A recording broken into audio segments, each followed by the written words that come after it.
नमस्कार विद्यार्थियों, मैं मंजू बुर्डक और हम पढ़ रहे हैं ज्योग्राफी जिसमें हमारे जो अभी चल रहा है वो एनसीईआरटी की बुक्स चल रही है कक्षा 11th की।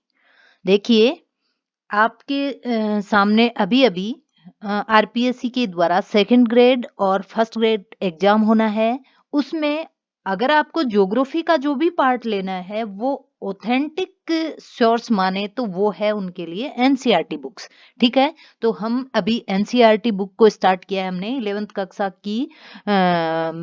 जो ज्योग्राफी की बुक है उसका 3rd चैप्टर चल रहा है। उसमें हम पढ़ रहे हैं पृथ्वी की आंतरिक संरचना के बारे में। एक वीडियो इसका हो चुका है। अगर आज आप पहली बार हैं तो पिछला वीडियो आप जरूर देखिएगा। उसमें हमने देखा कि जो भी पृथ्वी की आंतरिक संरचना जानने के जो स्रोत हैं, ठीक है, जो भी स्रोत हैं उनमें से हमने 3 स्रोतों को पढ़ लिया है अच्छे से। कौन-कौन से? देखिए, हमने पढ़ा है अभी-अभी पिछले वीडियो में नंबर 1 पर अप्रत्यक्ष स्रोत, ठीक है, अप्रत्यक्ष स्रोत। हमने 2 नंबर पर पढ़ा उल्काएं, ठीक है, उल्काएं भी पृथ्वी के जैसे ही उसकी संरचना होती है, तो हमने उल्काओं का भी बारे में भी अध्ययन किया। और नंबर 3 पर हमने जो सिद्धांत है पृथ्वी की आंतरिक संरचना जानने के जो भी सिद्धांत है उनके बारे में चर्चाएं की, जो कि काफी इंपॉर्टेंट होता है एग्जाम के व्यू से। आज हम जो करने वाले हैं वो फोर्थ स्रोत जो है प्रत्येक स्रोत, ठीक है, और सबसे इंपॉर्टेंट भी है। आप बड़े ध्यान से इसको अच्छे से पढ़िएगा क्योंकि यहां से आपको क्वेश्चन मिलेगा। अगर बात करें हम प्रत्येक स्रोत की तो इसको 2 भागों में बांटा गया है, ठीक है। प्रत्येक स्रोत 2 भागों में बांट के पढ़ेंगे हम। 2 चीजें ऐसी हैं जो डायरेक्टली हमें पृथ्वी की आंतरिक संरचना के बारे में ज्ञान देती है, नॉलेज देती है, ठीक है। तो वो कौन सी चीजें हैं, वो 2 कौन से पार्ट हैं? वो एक तो है ज्वालामुखी, ठीक है, और दूसरी है भूकंप। दोनों प्राकृतिक घटनाएं। हम जानते हैं अच्छे से कि ज्वालामुखी और जो भूकंप तरंग हैं वो दोनों ही प्राकृतिक घटनाएं हैं। और हम सब ने ये महसूस भी किया होगा, देखा होगा। ज्वालामुखी अगर आपने नहीं देखा तो किताबों में, टीवी में आपने इसके बारे में सुना है, आपने इसका चित्र जरूर देखा होगा, ठीक है।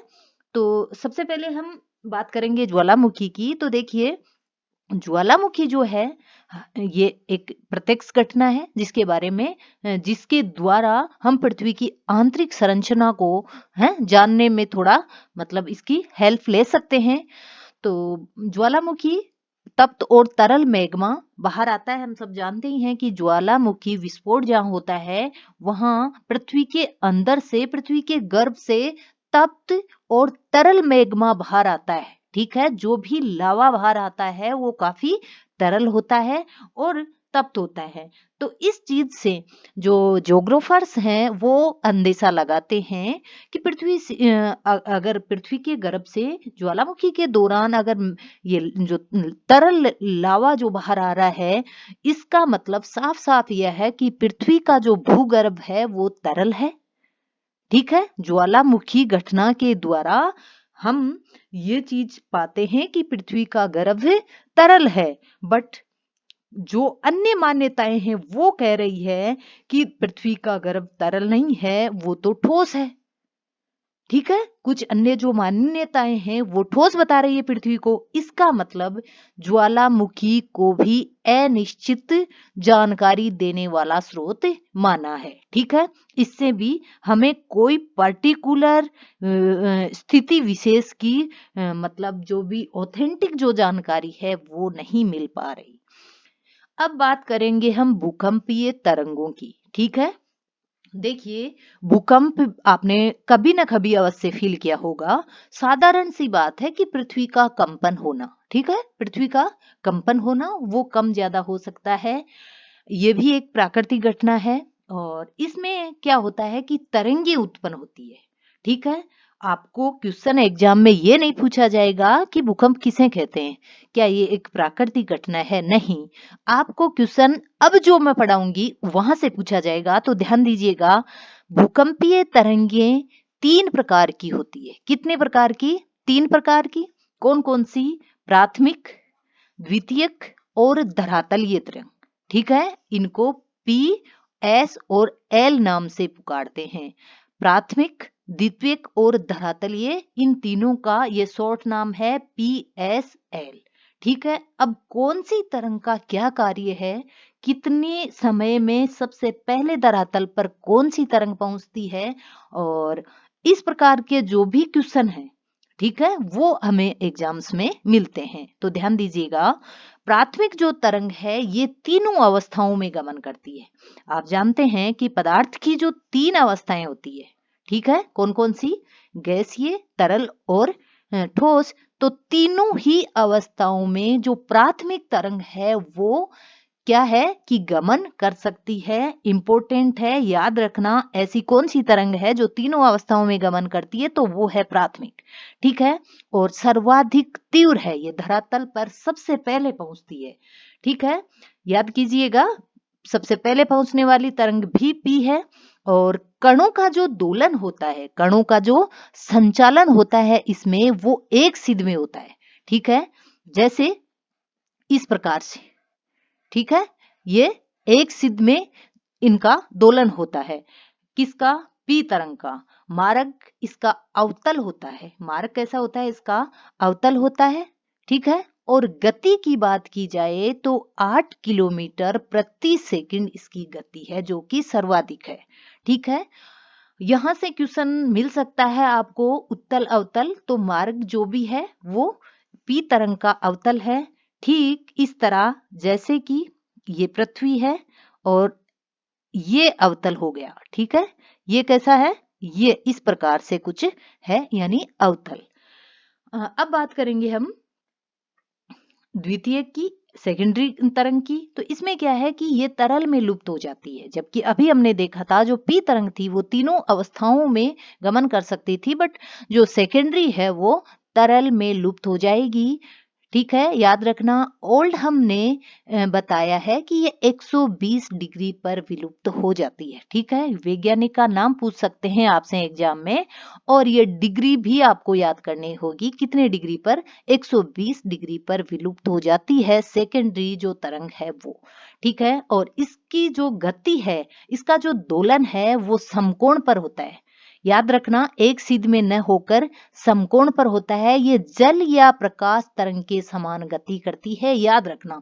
ठीक है, जल या प्रकाश तरंग के समान गति करने वाली तरंग पूछे आपको, तो आपको करना है सेकेंडरी तरंग। ठीक इस तरह जैसे कि ये तरंग चली है यहां से, ये तरंग चली है यहां से और यहां तक ये पहुंच रही है, तो ये ऐसे ऐसे करके यहां तक पहुंचेगी। ठीक है, तो ये कौन सी है? सेकेंडरी। बात करेंगे अब हम धरातलीय तरंग की, जिसे एल बोलते हैं, क्योंकि इसके जो फाउंडर हैं वो हैं एस डी लव। ठीक है, एस डी लव, तो इसको भी एल तरंग नाम मिल गया। मुख्य जो संचलन होता है इसका धरातल पर होता है। ठीक है, जैसे ये पृथ्वी है तो ये जो तरंग है वो ऐसे चलती है। ठीक है, पृथ्वी यानी धरातल के ऊपर चलने वाली जो तरंग है वो एल है। खोज एस डी लव ने की थी। और बात की जाए मार्ग की, तो इसका मार्ग उत्तल है। ठीक है, जबकि पी और एस दोनों का मार्ग अवतल था। ठीक है, कैसा था? अवतल था। जबकि ये जो एल तरंग है वो अभी मैंने आपको बताया कि ये कुछ ऐसे करके चलती है, यानी ये उत्तल है। ठीक है, ये कैसी है? उत्तल है।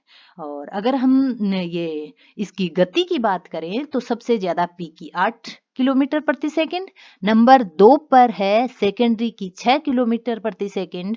और बात करें हम धरातलीय तरंग एल की, तो वो उसकी गति है सिर्फ 3 किलोमीटर प्रति सेकंड। अब बात करेंगे हम बॉडी और कायिक तरंग, कौन सी दो तरंगे कहलाती है? यहां से क्वेश्चन आता है, याद रखना। पी व एस जो तरंग है उसको बॉडी या फिर कायिक तरंग भी कहते हैं। ठीक है, कौन सी को? पी और एस, ये जो दोनों तरंगे हैं उनको बॉडी या कायिक तरंग कहते हैं। आप समझ गए होंगे, ये धरातल के अंदर से होकर गुजरने वाली तरंगे हैं। ओके, ये धरातल के पृथ्वी के बीचों बीच अंदर से, जबकि जो एल तरंग है वो कुछ ऐसे बाहर धरातल पर चलती है। तो बॉडी और कायिक जो तरंग है वो पी और एस कहलाती है, याद रखिएगा। ठीक है, आज के इस वीडियो में हमने ज्योग्राफी का ऊपर से बारीकी से अध्ययन नहीं किया है, ऊपर से मोटा मोटी अध्ययन किया है जो कि आपके चैप्टर में दिया हुआ है। बाकी अगर हम भूकंप को अलग से हमारे वो सिलेबस में है, इसलिए अलग से भी अलग वीडियो में कर लेंगे। ठीक है, तो ये थर्ड चैप्टर के अनुसार हो गया। और मोटा मोटी अगर आप सेकंड ग्रेड या फर्स्ट ग्रेड के फर्स्ट पेपर के लिए आपको तैयार करना है तो यहाँ से काफी है, यहाँ से पढ़ लीजिए आप, काफी है, इतना आप अच्छे से याद कर लीजिएगा। ठीक है, अब इसका जो इस चैप्टर में जो अगला पार्ट है वो अगले वीडियो में कर लेंगे। तब तक के लिए धन्यवाद।